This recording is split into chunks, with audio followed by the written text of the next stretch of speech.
Rahul Gandhi Rahul Gandhi Rahul Gandhi Rahul Gandhi Congress party Sonia Gandhi Priyanka Gandhi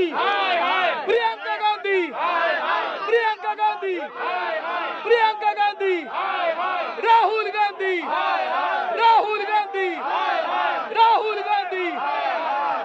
Gandhi Congress party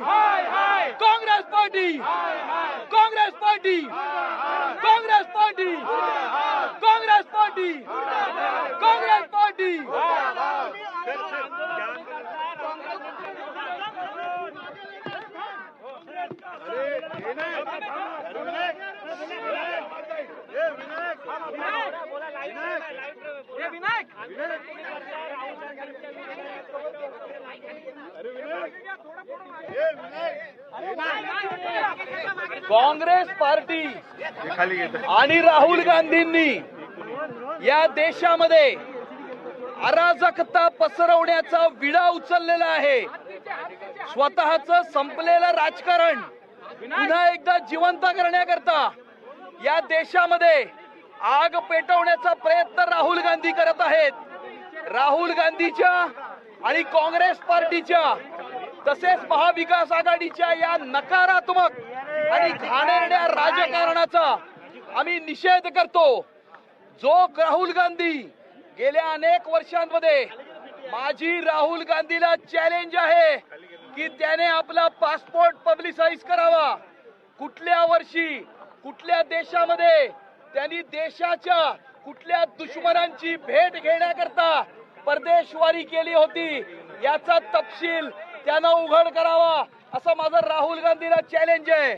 या संपूर्ण देशामध्ये ज्या वेळेला भारताची आर्थिक महासत्ता होत आहे, देशाची इकॉनॉमी ही जगातली चौथी सर्वात मोठी इकॉनॉमी तयार झालेली आहे, त्यावेळेला भारत विरोधी शक्तींनी भारताला रोखण्याकरता आणि त्यामध्ये नरेंद्र मोदीजींना रोखण्याकरता एक कट कारस्थान रचलेलं आहे। आणि या देशातली काँग्रेस पार्टी, या देशातला राहुल गांधी, प्रियंका गांधी, उद्धव ठाकरे, महाविकास आघाडी, ममता बॅनर्जी, अखिलेश यादव या सर्व नेत्यांनी भारत विरोधी शक्तींच्या विरोधामध्ये हात मिळवणी केलेली आहे, त्यांच्याबरोबर भागीदारी केलेली आहे, त्यांच्याबरोबर पार्टनरशिप केलेली आहे। आणि त्यामुळे या संपूर्ण देशाने निवडणुकांमागे निवडणुका 2014 असेल, 19 असेल, 24 असेल, सर्व राज्यांच्या विधानसभेच्या निवडणुका असतील, या देशाच्या जनतेने पंतप्रधान नरेंद्र मोदीजी आणि भारतीय जनता पार्टी आणि एनडीएच्या पाठी जे आशीर्वाद दिलेत ते आशीर्वाद यांना पचत नाहीयेत। हा देश पुढे जातोय, हा देश आर्थिक महासत्ता होतोय हे यांना पटत नाहीये, यांना पचत नाहीये। आणि त्यामुळे या देशामध्ये अराजकता पसरवण्याच्या दृष्टिकोनातून एक कुटील डाव हे सर्वजण या ठिकाणी मिळून रचत आहेत।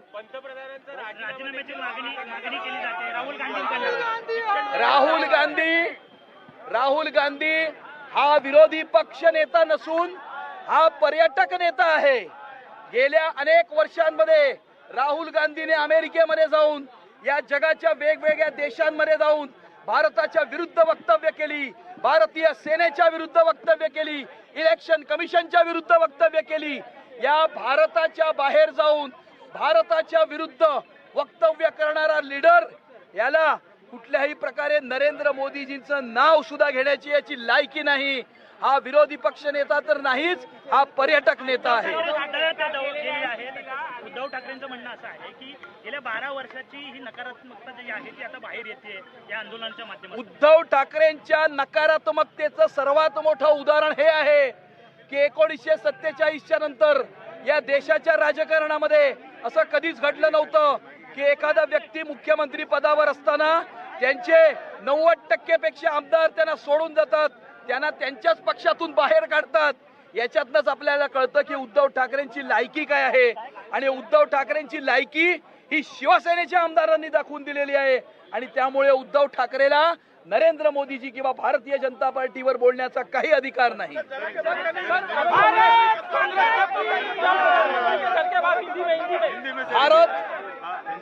भारत जब आर्थिक महासत्ता होने के रास्ते पर आगे निकल पड़ा है, दुनिया की चौथी सबसे बड़ी इकोनॉमी बन चुका है, दुनिया की तीसरी सबसे बड़ी इकोनॉमी बनने जा रहा है, तो भारत विरोधी ताकतें, शक्तियां, ये एक कॉन्स्पिरसी इस देश